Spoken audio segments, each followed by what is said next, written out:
I did it. 1 mile run, midday. It's hot, but it's a nice breeze. It's a big win. Having OCD can be crippling and debilitating.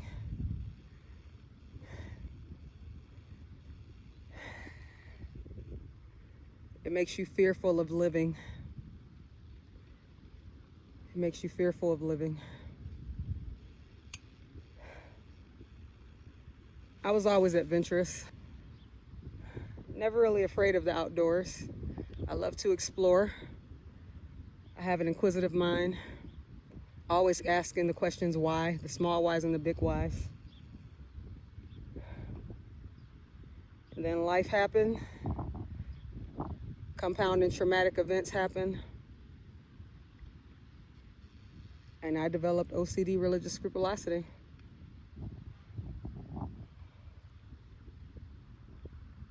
According to many therapists, OCD can manifest itself in different ways in different seasons of your life.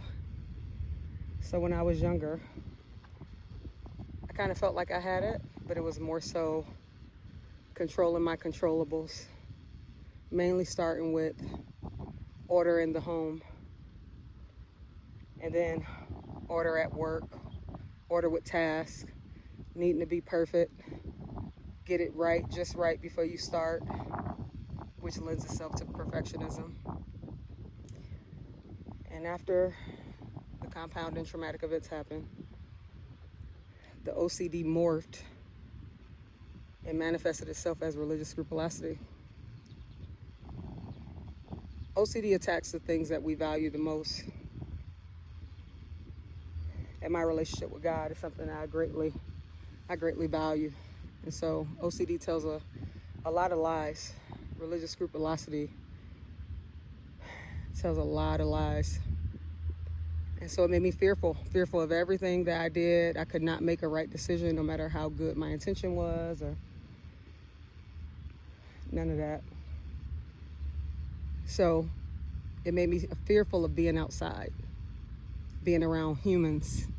And I've always gravitated to and love humans. I'm a super people person. My grandma called me her social butterfly because I would talk to pretty much everyone since a little kid. But all of a sudden, after all that stuff happened, I became fearful of the very things I once loved. Being outdoors, exploring, going on adventures, traveling, going for things that's well beyond my capabilities, but not being afraid to go for things, opportunities, positions, roles, experiences. And OCD slowly but surely crushed it. It shrunk my reality. It shrunk what I was willing to go after and experience and expose myself to, all out of fear. So I want to encourage everyone out there that's dealing with their version of OCD. There's so many different subtypes of OCD. It's so much bigger than cleanliness, although that's one form of it, but it's not just being clean. It's the inability to move on from a task before it is perfect.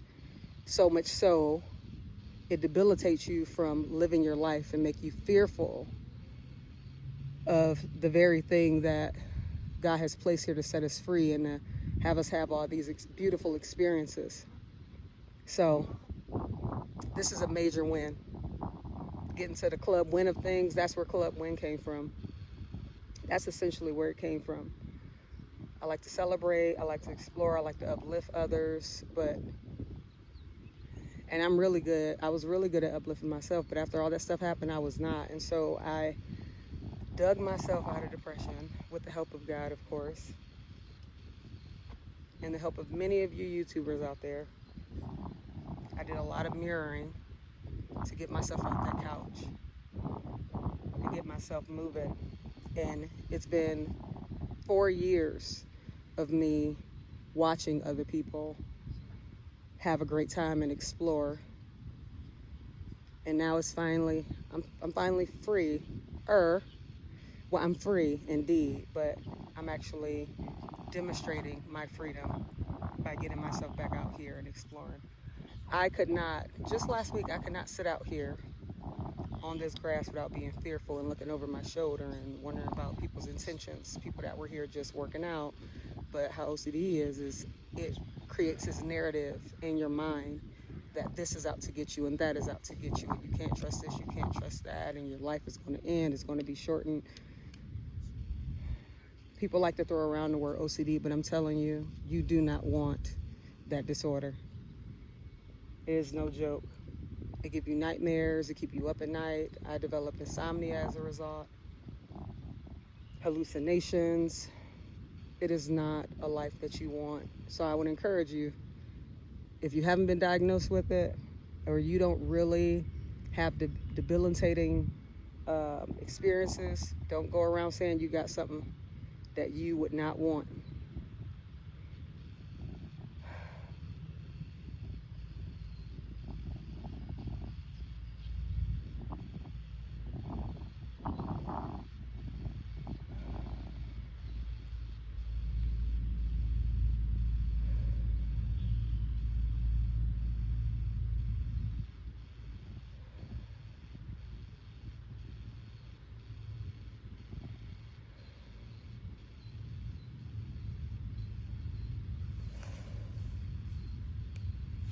Uh-oh, got a little bug. It's beautiful out here. It's beautiful. So much greenery. I remember just having a thought, like on the couch, afraid to go outside, wishing I could be outside, looking out my window, looking out my door, seeing other people walk and run up and down the street with their loved ones, with their animals, and me being too afraid to open up that door or get outside of the safety, the quote-unquote safety, which at times the house wasn't even safe. That's how terrifying things got for a while. Just being terrified and wishing I could be out there and be as free as others. And look, y'all, I'm out here. Years later, but I'm out here.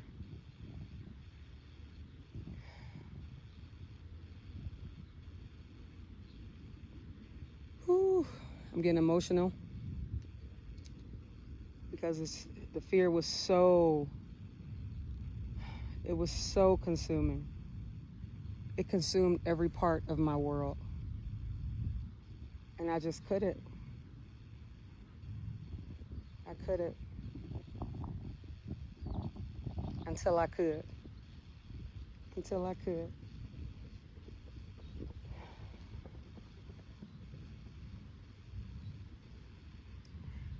I thank God for healing. I thank God for deliverance. I thank God for freedom. I thank God for life. I thank God that He chased me down, wouldn't let me go. Because I was terrified of God, terrified of my choices. And He kept fighting. He kept showing Himself through others, through YouTube, through posts, through videos on all the socials, Instagram, Facebook, even some on TikTok. I would be watching what I wanted to watch, just trying to escape my reality, just trying to find something to take my mind off of it and find ways to just find some type of joy and some type of peace to quiet down the chatter in my mind. And here comes godly messages popping up, getting to the very things that I was running from. That was God chasing me, God showing Himself to me. Getting out of my head, the loud voices in my head, and Him presenting Himself to me, showing me that this is me. This is how I communicate. This is my love for you. I would not talk to you like that. I would not make you fearful of me. This is me. And slowly but surely, through music, through posts, y'all keep posting stuff. Y'all keep creating y'all channels. Y'all keep creating y'all videos and messages and all the ways that God speaks to y'all, because it helps people who are struggling mentally.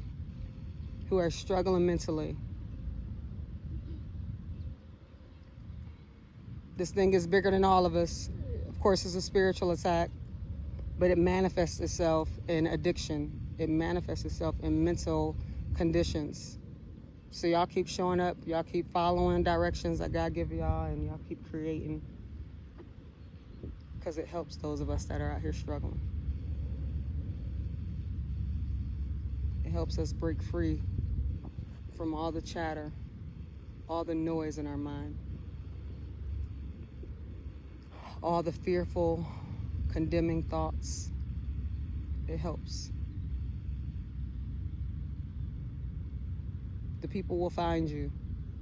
You just keep creating, because it helps us get closer to God and helps us break free from the shackles that the enemy try to place on us.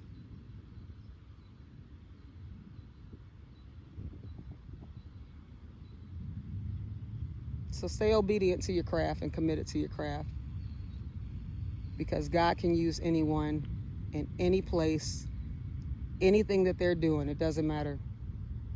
Nobody's too small. Nobody's too far gone.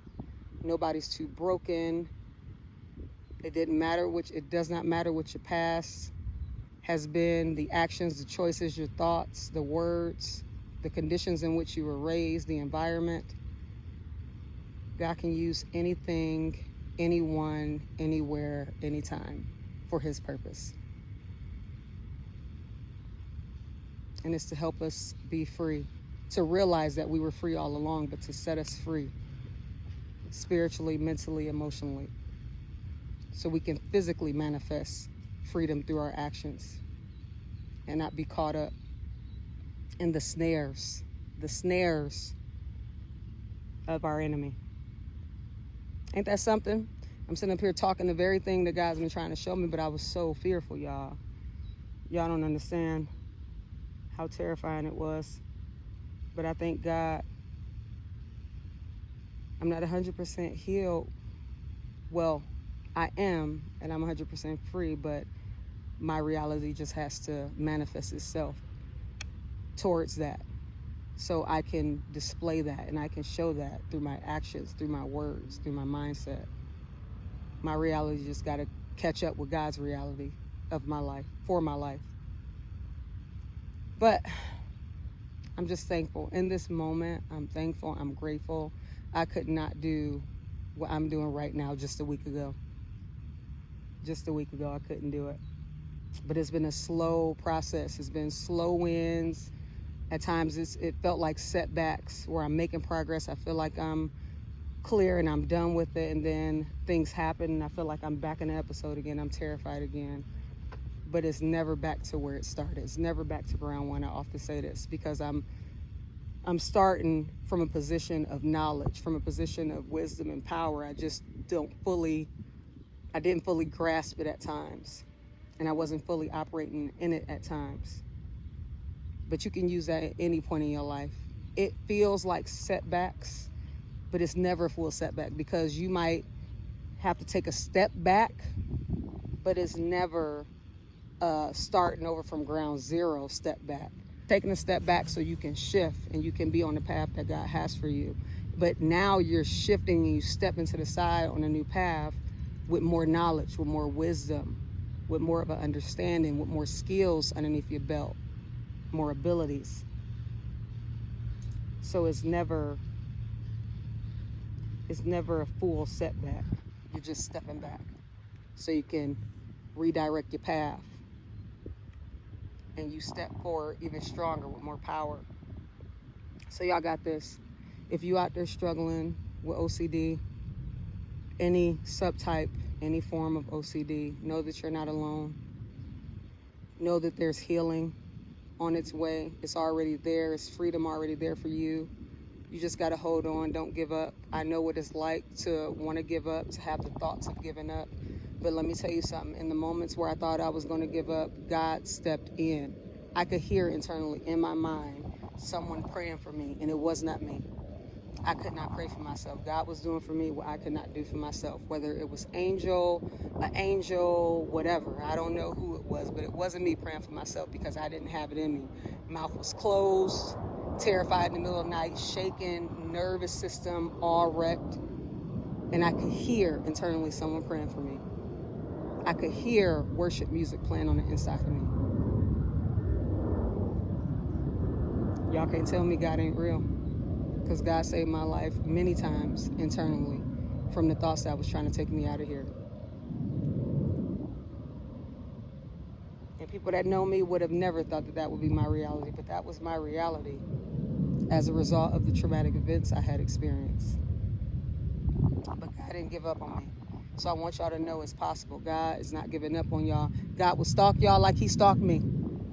And sometimes if you don't know what to say, it's okay. He knows the desires of our heart. He knows that we're struggling. He knows that we're fearful. And sometimes we're fearful to come to the very being that's here to help us break free. But he's there. You just gotta believe and don't give up. And sometimes I didn't even believe. Sometimes I didn't have the faith, honestly. But God didn't give up on me. He kept showing up. He kept on showing up. He kept on showing up. And so don't give up on yourself. Don't give up on yourself. God won't give up on you. You got too much to live for. All that happens in your mind are lies from the enemy. Now, I'm not the one to crack open the Bible with all this stuff that happened, because that's what religious scrupulosity would do, to have you fearful of all things related to your spirituality and God. But I will tell you this, all the messages that I've been receiving, the things that have come my way, the number one trick of the enemy is to mess with your mind. And he does not have power. He only has the power that we give him. He can give you a thought. He can give somebody else a thought. But we take the action. It's our behavior in response to the thought. But he does not have power. It's false power. And we know that well. Those of us living in the U.S. with political situations and the forces and powers to be, it's false power. It is all false power. So the enemy will plant a thought, a seed of a thought, but it is up to us to decide whether or not we want to follow that thought through, because ultimately we have the power. He has no control. He has no power. It is each one of us who has the power given to us by God, through God. So remember that. Anytime you get a thought that makes you want to take yourself up out of here and end your life before you achieve all that God has for you, the devil is a lie. You have the power, and you have so much more in this world to experience and explore and to celebrate. It's so much out here for you. So fight. One small victory at a time. OCD will not win. OCD will not win. Y'all fight. Y'all fight for your freedom, because OCD want you to be bound in fear. God does not operate in fear. You fight for your freedom. And know there is a beautiful life on the other side of you fighting for your freedom. Y'all get help out here. It's OCD help. It's called nooc.com. I've signed up for my first therapy session with them, but a year or two ago I first learned about them. But I have been already attending psychotherapy sessions for the past 3-4 years. But what I learned is that the therapist that I was seeing did not specialize in OCD. And so just one night in the middle of the night, when things was going haywire in my thoughts, I just Googled and seeking for help, seeking to understand what was happening. And I learned about them, but I finally made the decision last week or the week before, and I made the call to schedule my appointment. My first appointment, I think, is next week or the week after. So we'll see how that goes. But it's help out here, y'all. Don't give up on yourselves. All right? Much love to y'all. I pray peace, joy, love, laughter, peace in your mindset. I pray peace in your mindset. I pray peace. I pray deliverance. I pray freedom. Freedom. Pure freedom. I pray that you tap into that and realize through these words that you had it all along. Okay? Until next time, y'all. Live well. Live well. Live well. Live well. Live well. Get out here and enjoy life. The life that we were blessed with. Get out here and enjoy it.